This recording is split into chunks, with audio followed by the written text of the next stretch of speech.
Ganymede, my new mistress's brother. From the east to western end, no jewel is like Rosalind. Her worth being mounted on the wind through all the world by Farsalind. Let no fair be kept in mind but the fair of Rosalind. I'll rhyme you so 8 years together. Dinners and suppers and sleeping doves accepted. Out, fool. For a taste. If a heart do lack a hind, let him seek out a Rosalind. If a cat will after kind, so be sure will Rosalind. Oh, this is a very false gallop of verses. Why do you infect yourself with them? Peace, fool. I found them on a tree. But look here. Here comes my sister reading. Stand aside. Tongues I'll hang on every tree that shall civil saying show. Thus Rosalind of many parts by heavenly synod was devised, of many faces, eyes, and hearts. To have the touches dearest prized. Heaven would that she these gifts should have, and I to live and die her Slav. Come, shepherd, let us make an honorable retreat. Didst thou hear these verses? I did, and more too.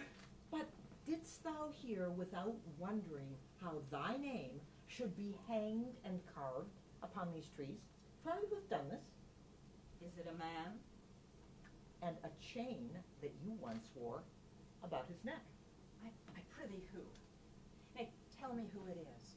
Tell me who it is! Oh, wonderful, wonderful, and most wonderful, wonderful, and yet again wonderful. And after that, out of all hooping. Good my complexion. Dost thou think because I'm comparisoned like a man that I should have a doublet and hose in my disposition? I prithee, tell me who it is, and speak quickly apace. Take the cork out of thy mouth, that I may drink thy tidings. Oh, is he of God's making? What manner of man is he? Is his head worth a hat, and his chin worth a beard? Nay, he hath but little beard. It is young Orlando that tripped up the wrestler's heels and your heart both in an instant. If faith, cuz, 'tis he. Oh, Orlando! Orlando! Alas the day.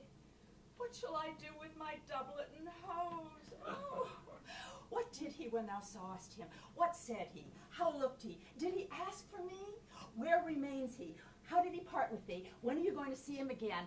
Answer me in one word. I found him under a tree like a dropped acorn. Oh, it must well be called Jove's tree when it drops forth such fruit. Oh, proceed. There lay he stretched along like a wounded knight. Though it be a pity to see such a sight, it well becomes the ground. Speak, sweet, say on. You bring me out. Soft. Comes he not here? 'Tis he. Slink by and note him.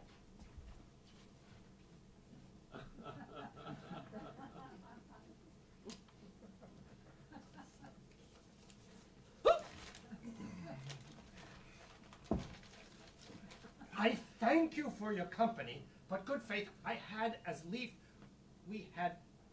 I had been left alone.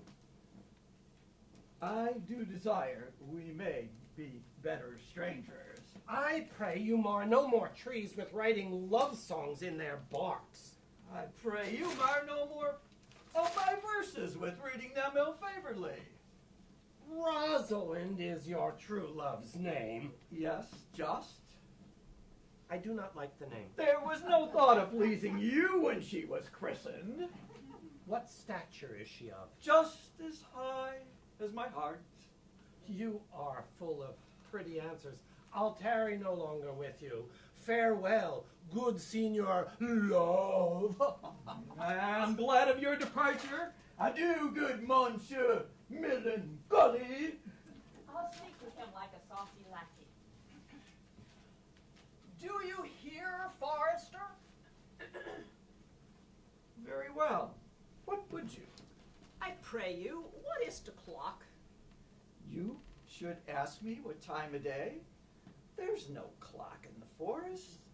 Where dwell you, pretty youth? But with this shepherdess, my sister, here in the fringe of the forest, like fringe upon a petticoat.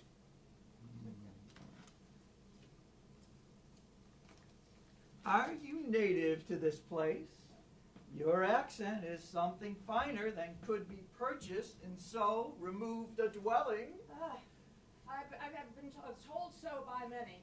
In fact, an old religious uncle of mine taught me how to speak. One who knew courtship too well, for there he fell in love. I've heard him read many lectures against it. And I thank God I am not a woman, to be touched by so many giddy offenses as he has generally taxed their whole sex withal. But can you remember any of the principal evils he laid to the charge of women? No, there were none principal. They're all alike one another as halfpence are, with each one fault seeming monstrous, till his fellow faults came to match it. I prithee, recount some of them. I would not cast away my physic, but on those that are sick. But there is a man haunts the forest, who abuses our young plants by carving Rosalind on their barks, hangs odes upon hawthorns and elegies upon brambles, all forsooth deifying the name of Rosalind. If I could find that fancy monger, I'd give him some good counsel, for he seems to have a quotidian of love upon him. I am he that is so love-shaped. I pray you, tell me your remedy. Oh, there are none of my uncle's marks about you. Taught me how to know a man in love. In which cage of rushes, I am sure you are not a prisoner. What were his marks? A lean cheek, which you have not. A blue eye and sunken, which you have not. A beard neglected, which you have not. But I forgive you for that, for simply having in beard as a younger brother's revenue. Then, your hose should be ungartered, your sleeve unbuttoned, your shoes untied, and everything about you demonstrating a careless dissolution. But you are no such man. You are rather point device in your accoutrements, as if loving yourself than seeming the lover of any other. Fair youth, I would I could make thee believe I love. Me believe it. You may as soon make her that you love believe it, which I warrant she is after to do than confess she does, for that is one of the ways in which women still give the lie to their consciences. But in good sooth, are you he that hangs the verses on the trees wherein Rosalind is so admired? I swear to thee, youth, by the white hand of Rosalind, I am that he, that unfortunate he. Love is merely a madness, and deserves as well a dark house and a whip as madmen do. And the reason they are not so punished and cured is that the lunacy is so ordinary that the whippers are in love too. But I profess curing it by counsel. Did you ever cure any so? That's one, and in this way. He was to imagine me, his love, his mistress, and I bade him come every day to my cote to woo me. Which case would I, being but a moonish youth, would grieve, be effeminate, changeable, longing and liking, proud, fantastical, apish, shallow and constant, full of tears, full of smiles, for every passion something, and for no passion truly anything. Would then love him, then loathe him, then entertain him, then forswear him, then weep with him, then spit at him, till I drave my suitor from a mad humor of love to a living humor of madness, which was to live in a nook merely monastic. And thus I cured him.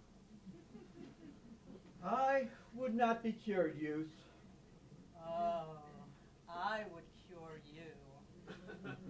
If you would but call me Rosalind and come every day to my cote to woo me.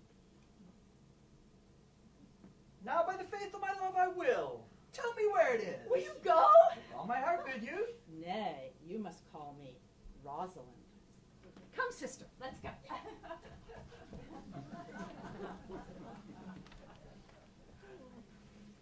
And how, Audrey, am I the man yet? of my simple feature contention.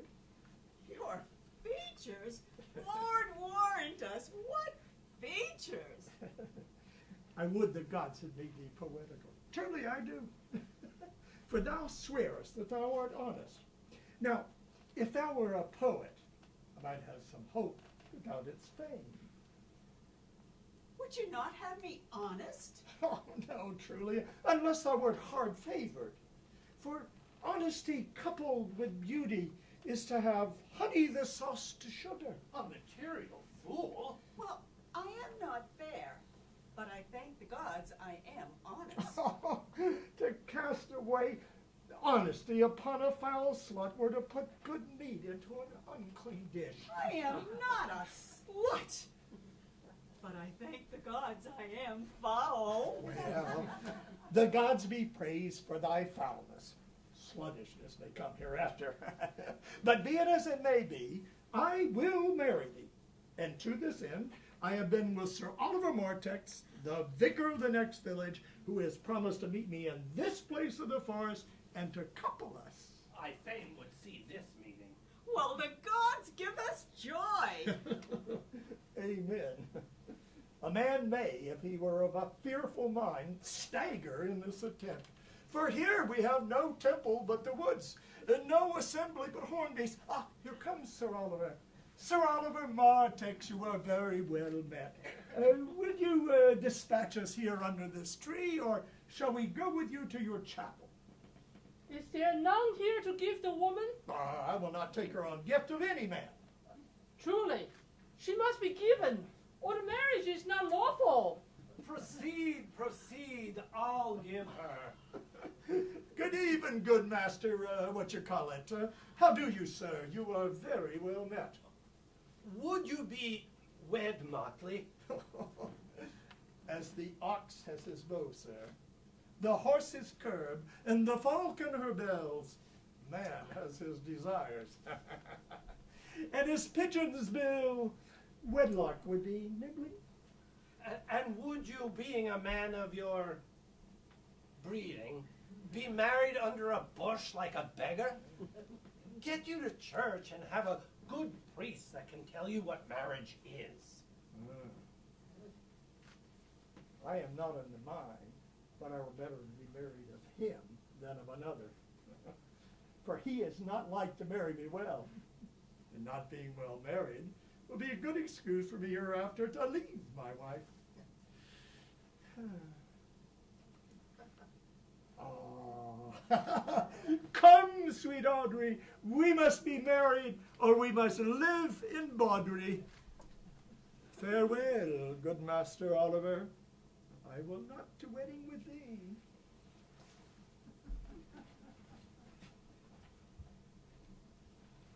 'Tis no matter. Mere fantastical knave of them all shall flog me of my calling.